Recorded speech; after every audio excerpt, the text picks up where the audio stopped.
Hello and welcome to another Star Citizen podcast. I'm your host, BoredGamer, and I'm joined by Zinnia, who I won't ask to say hello. Okay. We're gonna mix it. Say hello, Zin. Hello, Zin. Yeah, see, otherwise Zin gets sad if I don't ask her to say hello, Zin. Yeah, That's what she lives for. It's the highlight of my Monday. It is Monday, the 12th of February, and we're talking about some stuff. We're going to be talking very briefly. Well, we don't know. Let's see what happens. About the Red Festival and Coramor, Alpha 3.22.1. It's big range of updates and surprises there. And talking about surprises, we're going to be talking about some surprise features of Alpha 3.23. Features that we weren't expecting necessarily, but are in that patch nonetheless. So how you doing, Tin? Yeah, supposedly, I'm good. Maybe you're supposedly okay. No, I am okay. Okay, good. That's good. Supposedly these features are going to be in 3.23. This is true. But yeah, we'll come to that. But I'm glad you're doing all right, Zin. Thanks. We're quite enjoying Pal World that we're playing through at the moment. We started it yesterday. Yeah, it's quite fun. It's quite good fun, right? Yeah. We just finished. What game have we just? Nessie. Nesses. I call it Nessie for some reason because I'm a dum-dum. Which was all right. It just it feels like it's incomplete at the end, which I think it actually might be. It's early access. Is it early access? I don't know. It doesn't feel complete, but it feels nearly complete. And something I'm looking forward to by the end of this month, Sons of the Forest, actual full release. Yes. That's exciting, right? Yeah. I have no idea if anyone's going to be playing it with us, but we'll certainly be playing it. Mm-hmm. Yeah, so lots of cool stuff that we're playing in the background, but you don't want to know about that. You want to know about the Red Festival and Coramor and Star Citizen stuff. So that's in full swing. And Zin and I had been playing some Kill Collector, the new FPS mode. You run around in FPS with whatever loadout you've set up, which should at least contain heavy armor and probably a machine gun of some description. But you can get away with shotguns and sniper rifles, but heavy armor, normally essential. Seems to be the meta. Yeah. I mean, it gives you so much resistance, right? Mm-hmm. And the good points of being able to run around fast just aren't good enough yet. Mm-hmm. Even in Kill Collector, which it gives you a few little points for shooting people and chaining kills, but really you get rewarded for picking up the coin that the body drops. Yes. And you'd be thinking, well, that sounds easy. You've just killed them. You pick up the coin. No. There's a lot of people all shooting each other, constantly respawning, shooting each other. It's a much more frantic deathmatch than you would expect. But it had Zin and I screaming a lot, but especially me screaming a lot about, oh, I can't believe I just got kill-stealed by this guy, came up behind me, shot me and this guy, stolen all our coins. Sometimes there'd be like 6 coins in a pile just from bodies, and then one person that wasn't in the fight would just run through. Oh, look at all these coins. I'll have those. I hate it when you take each other out and someone just appears and goes, ooh, coins. Mm-hmm. You had fun with it, yeah? Good fun? Yeah, it was all right. I mean, I feel that game modes like that need to have some form of restrictions. Can you be more specific? Just you like, shouldn't be able to use just all the gear, just some of it. Yeah, so, or like everybody has heavy armor or everybody has medium armor. Okay, I see what you're saying. Yeah, so for some of the modes, certainly. So like when they have a gun game, for example, you effectively are locked into everyone having the same loadout, right? Yeah. Or it's fair. Whereas with some of these FPS modes, where basically it's deathmatch where you can select your own gear, you need the meta gear. Yeah.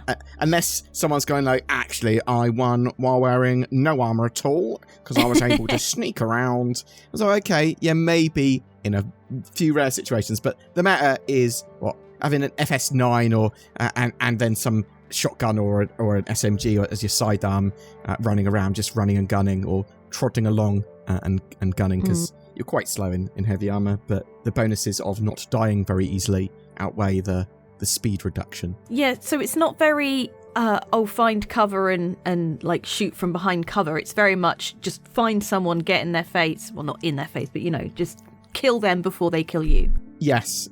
All of these sort of game modes, especially the FPS ones, I suppose all of them, all benefit from Alpha 3.23's features. And this is going to be significantly better in Alpha 3.23, just all those FPS modes. And then really we're after, more refinement and sort of better dealing with latency and delay and prediction of shots and stuff. And then sort of network updates, right? Because then we have a much more refined experience and something that you'd get, in an FPS released game. Because Arena Commander is going to show the signs of being the most refined, complete Star Citizen product we have, right? That's gonna be the most shiny, refined experience before the persistent universe is. Yeah, just it requires less of the nuance that the persistent universe needs. Yeah, and there's a lot less in the way of load and resources needed to have a server running and all that sort of jazz for it. But it's good fun, even now. It's going to be a lot better in the future. There's some other stuff going on as well. There's a 2v2 dogfighting for Coramor. I'm quite bad at that dogfighting stuff. PvP. Reasonably good at PvE. Reasonable. But I'm not so good at PvP stuff. But Zen and I will try and some of this other stuff out at some point, and you'll see it in our B-roll and potentially full-on videos of it. There's also a free fly and a load of ship sales on at the moment. Ridiculous amount of ships on sale, actually. Yeah. Outside of a major ship sale, this is basically a major ship sale now. What do you think of this? Is it sort of like cool that CIG is selling a load of ships, or do you think that all these events are just excuses for sales, or wow, it's sort of just part and parcel? It's just part and parcel, isn't it? I think it's all right. Let them sell ships. Yeah, you don't have to buy them. You just need a starter package, right? Yeah. And then you can literally get into Star Citizen and buy pretty much everything in-game. So yeah, Red Festival, you can find envelopes around, make a little bit of money for that. There's some cool little dog and dragon flare and skins and stuff available. Yeah, I thought that was interesting actually this year. The last years they only focused on the in-game year of whatever. Yes. But this year they've done both. Yeah, they've also done Year of the Dragon this year, which is the real life one. It's Year of the Dog in Star Citizen. Yeah, it's weird, but I suppose it's more excuses to make more, right? Yeah, I suppose. More rather than less, which works for CIG. So, Alpha 3.22.1. That's a PTU patch at the moment, an ePTU patch. And you're like, oh, there's a patch coming before 3.23. Yes. So this is in wave 4 at the moment at time of recording, which is one step before Open PTU. And in it are quite a lot of master mode changes, which I suppose you'd expect, seeing that they're releasing master modes in Alpha 3.23. They've got it running in Pirate Swarm now rather than Vandal Swarm. There's AI updates. There's a new list of ships, including like the Hammerhead and stuff that's being tested. Yeah, a ton of refinement. All fighters have got bubble shields, things like that. So if you want to give feedback on the combat model for Star Citizen, playing in the Master Modes tests for the new patch when that comes out is going to be the best way to do that. And even in the PT patch now, they're more doing bug hunting and trying to fix critical problems at the moment, but feedback there is still going to help even now. So yeah, play that, see what you think, because they are trying to standardize a lot of combat and a lot of the combat experience. So what do you think of this, of them raising the skill floor so that everyone does a bit better? And do you see this as also lowering the skill ceiling, or do you see, well, there's probably still going to be quite a big skill ceiling? I don't really know. I mean, I think it'll probably be a bit of the same. Like, it won't really have changed the skills required. Okay. People will just have to get used to it. Yeah. It potentially it will still have the same sort of depth. I mean, there is a lot of stuff that it's going to change the landscape. Like, there's obviously changes with 3.23 as well. Like, they are getting rid of fixed weapons and making everything gimbaled. So they're sort of trying to make it able to be all balanced within the same sort of sphere. And a lot of people will see some of these changes as them just demolishing the skill ceiling and making it super easy to combat. And there's not going to be any super skilled PvP players or whatever, but it's just changing it. It is genuinely just changing it. You will find new metas. You will find things that you can do better if you are more skilled in that. Yeah, I think so. They just don't want a single ace fighter to be able to take out, a dozen others. And they don't want ace fighters to be able to take on a large ship, which is anti-fighter or something like that, right? They do want a semblance of balance within that. And yeah, it would just be a new meta. Obviously, give feedback once you've played it and tried it, and talk about issues that you can foresee with it, because that's still fair enough. It's a melting pot of ideas, Star Citizen. It's a lot of people's feedback building the game, but CIG do have also a vision, and they do want to hit that. We're just building into that at the moment. So things are going to change. Sort of just be prepared for that, and give feedback based on your experiences with that. And try to be fair, and CIG will edit and refine stuff. And we've got huge changes coming with the resource management system and quantum travel updates and stuff like that as well, and just a ton of combat updates that are going to really change the game up as well. But yeah, Master Mode updates in 3.22.1, still part of Arena Commander being tested, but important. And then they're also testing in 3.22.1 a new set of dynamic missions and event stuff leading up to Xenothreat. Yes. This is interesting. This is sort of a multi-phase event where it starts like the data heist, and then there's bounty hunting, and then there's sort of like skirmishes and station battles, and then that goes, and now there's going to be Xenothreat is basically what it looks like. I've only seen some of it. I've only played in some of it so far, just a couple of the phases. It looks cool. I like them expanding out dynamic events. I like them having more sections of them. You could run it all together with then the Xenothreat that we already know, sort of all as part of it. But we do know they're also updating Xenothreat somewhat for 3.23, so sort of bear that in mind. Are you looking forward to that, Zin? Some more dynamic event? Yeah. I think dynamic events are good. The more, the better. Okay, and I like them when they are cross-discipline and combined arms, and these seem to have those elements. There's some FPS stuff, there's some ship stuff. I like that. Get involved with that and give feedback. That should be in as part of 3.22.1 live. There's Gravlev races as well in Arena Commander. Races? So, races, yeah. It's sounding like you say races. Races, yeah. Multiple race courses that use Gravlev vehicles. Is that better? Yes. They're fun and dumb. It's just racing on the ground with Gravlev stuff. It's good for CIG to be able to test that more and get more sort of feedback on the sort of the tightness of handlings and things like that. So useful for them. I'm not a massive fan of racing. I do see some fun in it. I will be doing some racing, but just not a huge amount. Alpha 3.23's in. We know it's coming. We know it's planned for release in April now. Yep. And there was some surprise features in the roadmap. And by surprise, I mean features that I didn't think they were coming with 3.23, or they hadn't announced them previously to come with 3.23. And we talked about master modes already. Master modes, they're planning to actually release them in the live build, which is quite a lot of work to do. I'm not sure if it's going to be for all vehicles and ships, but I assume it would be. It's possible that not all ships and vehicles will be balanced properly for it, but they should still have the modes, right? You go into maybe. SCM, I'd like to think that everything would be balanced. Well, yeah. So you say every ship has been looked at. Yeah, so it should be functional. I don't think it's going to be every ship properly balanced for it.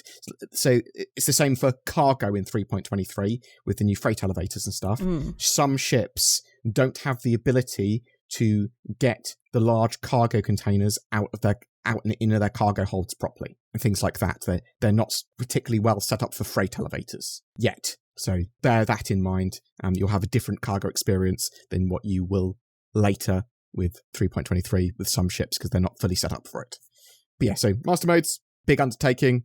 Hopefully it's in a good state for 3.23. And then what else do we say? Xenothreat updates. They're going to be running Xenothreat event in 3.22.1 that leads us into 3.23, which will be pretty cool. Something that I also think is pretty useful for people that people will be excited for are the item bank and unique item recovery. Yes. So in landing zones, you're going to have this item bank where you can put your FPS and items that are carryable effectively on your person, your character, and you can put them in these little item banks and then access them other places in the zone. Very useful, very cool, sort of essential. But you also have the ability to recover and retrieve account-bound items, sort of subscriber flare, your gold suits, things like that, rather than having to reset your account. What do you think of this, Sin? I think it's great. I think it's... We needed it ages ago, right? Yeah, way overdue. Yeah, it does mean that we're not going to have to worry so much about a crash or someone take us out, they lose our gear, then have to reset our accounts. We can just go, bam, we'll recover those items. Not entirely sure how that's going to be handled. Is it going to be like insurance? Is it going to take time to recover? Because obviously they're not going to want people to be able to just duplicate all their items for all their friends, right? For the golden suits of armor. So there have to be some restrictions there. Looking forward to that actually being in-game. Something else that I think you'll quite like is the FPS loot screen, which is the quick looter. So this has come over from Squadron 42, as a lot of these features have as well. And you can just walk up to loot and quickly grab it and put it into the appropriate slots. So you can grab ammo and put it into your ammo slots. You can grab weapons quickly, armor, that sort of stuff, during combat without fear of the faff getting you killed, is the idea. Super important, great to see. Are you excited by updates to the reputation systems? Is this something that you think will be cool? No? Well, I mean, it's not going to affect me, but I hope it has an effect on other people. Why won't it affect you? Because I'm not hostile.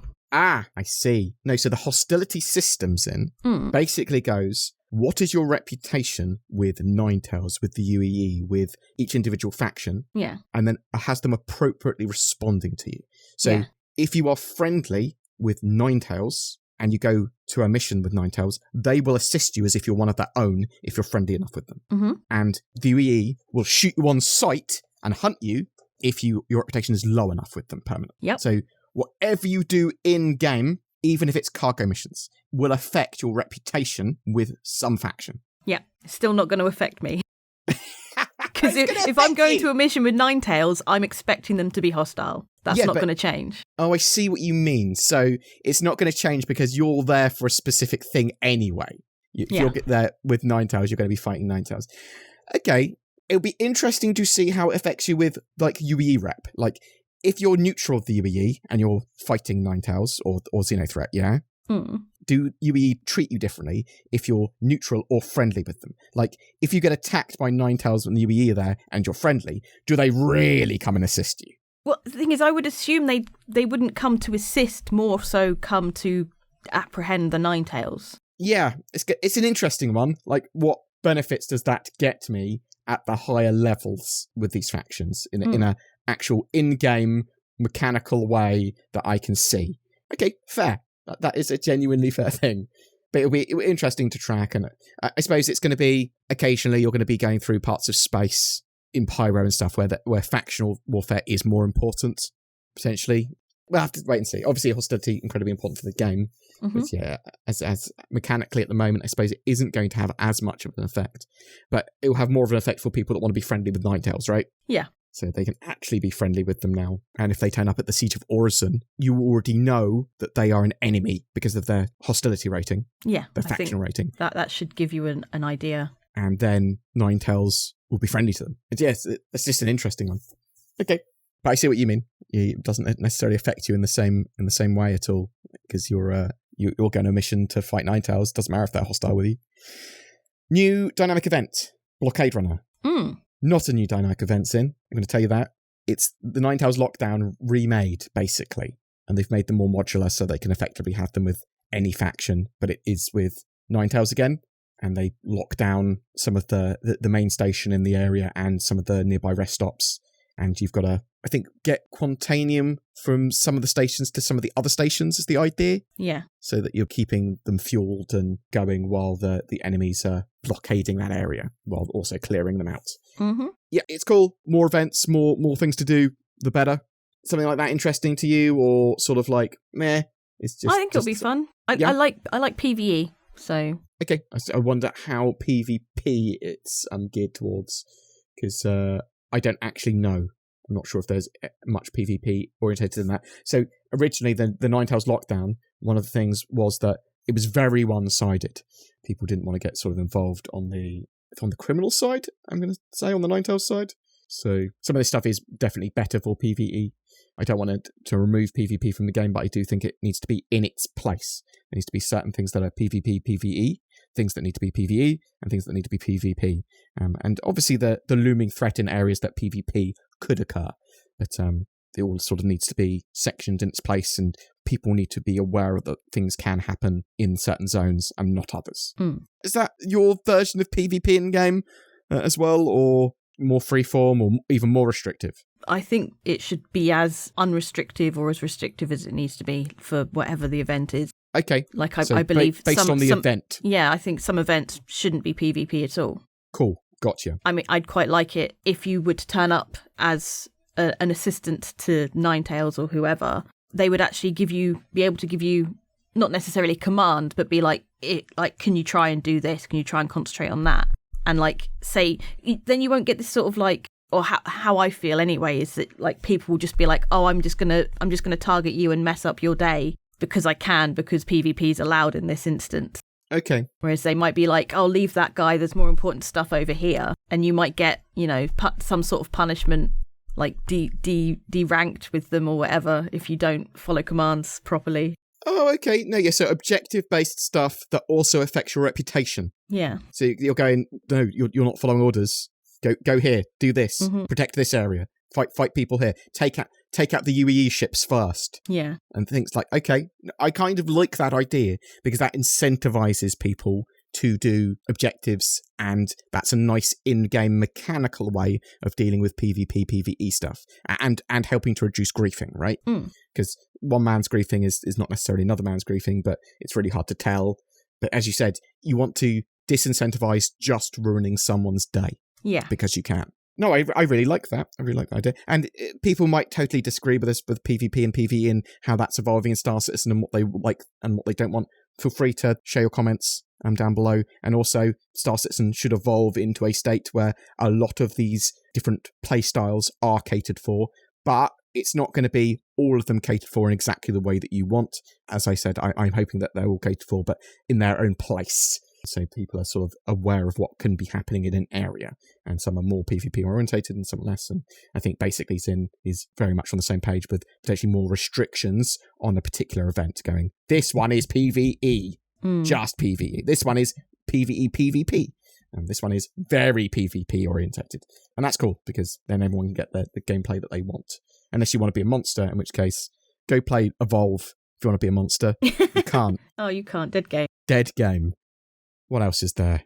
Cargo missions. So, this was actually quite exciting to me because they basically went, you want to do cargo holding missions? There's going to be proper cargo holding missions now. Yeah, it's not a go here, pick up these 3 boxes, take them to this drop-off point. No, this is large quantities of cargo, which you will also have to effectively, I suppose, pack into your ship and unpack from your ship. Loading, unloading. Oh. Yeah, I think this is great because obviously you've got the people out there already who do the cargo lanes. You know, they're like, oh, this is the best money making for transporting this type of cargo. But now it's like, and in my head, if they want Star Citizen to be a sort of living, breathing universe, then you would have essentially contracts for cargo. Like, oh, I need to get my stuff from here to here. I will pay you this much. So essential for the dynamic economy and, I suppose in the future, essential for players just wanting stuff delivered in different places. And oddly, it seems to, you sounded quite excited there, Zin. I take it you are a cargo hauling fanatic? I like Care Bear type gameplay. You like Euro Truck Simulator and that train simulator game. I remember you playing them. You don't even really take any cargo, you just drive, but yes. You like low stress, right? It's not necessarily Care Bear, it's low stress. So Zin has quite genuinely something close to anxiety for Rust. Like, can't deal with the worry about a base being raided during the night and you waking up and it being destroyed after like weeks of working on it, right? Which is why a lot of people don't play Rust, to be fair. But yeah, so low stress is good, right? I mean, I don't know. I like low stress, but I seem to play a lot of games that are high stress. I mean, it depends. Like, I'll play competitive FPSs and stuff like that, but I guess it's because they're a bit more quick. Arcadey. Yeah. Whereas Rust, it would have been like, I've put so much time and effort, I've gathered all of this stuff, I've made everything exactly how I want it to. Oh, look, somebody's blown a hole in my base overnight. I suppose it's that level of toil, which is why you don't want stress in Star Citizen, right? Because there's so much toil. Because you're travelling and because you're having to get ready, and it doesn't help that the game's alpha, because that means that the toil is sometimes you'll just crash or 30k or some other bug will happen, and it's like, oh, it's going to take me 20 minutes to get back to where I was, at least 20 minutes, just travel time, things like that.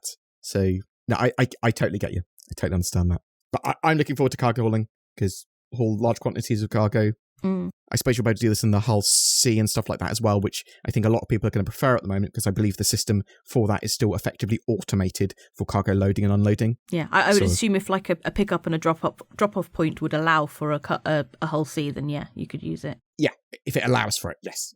And I'm assuming it will, but we'll sort of have to wait and see. Eventually it will be more manual for the loading and unloading, or have that option. So the idea is to eventually have the option for both automatic and manual loading for both hangar, freight elevator stuff, and drop-off point stuff for that Hull C. So times and costs, they're all a factor. I am looking forward to messing around with those cargo mechanics and loading and unloading. I'm not sure how long for. I'm not sure if it's going to be like a staple for me in Star Citizen, going, oh, actually, I love cargo management and cargo hauling, or if I'm going to be like, oh, this is cool, now I never want to do it again, oh my god, it's tedious. That's the worry for me. Yeah. Do you think that people are going to grind this and love this? Maybe. I don't know. There'll be people out there that love anything, you know? Yeah, it'd be interesting to see how the sort of the mechanics are there and the fun element of that. But I suppose Some people define as just being efficient and doing it all themselves. And it's cargo at scale as well. If you've got a small little cargo hauler like a hull A or even a hull B, you can maybe go, yeah, I'll do it all myself, or just with like a crewmate or something. But then when you're getting up to like huge ships, like eventually like hull E, you're going to go, yeah, I'll do it automated. That'll be automated. Cuts into your profit, changes the economy. There's a load of economy updates as well in 3.23. But yeah, that's really what I wanted to talk about in today's podcast. Excited for 3.23, Zin? Kind of. I mean, it's not going to be anytime soon, so... Well, so it's in EVOCATI in some form, sort of, at the moment. Wave 1, I wouldn't expect till approaching mid-March now. Early March, maybe a real push, but probably mid-March. It's a good job that it is actually releasing in plan for April 3.23, because Zin and I are taking a big portion of March off towards the end for our birthdays and holiday and stuff.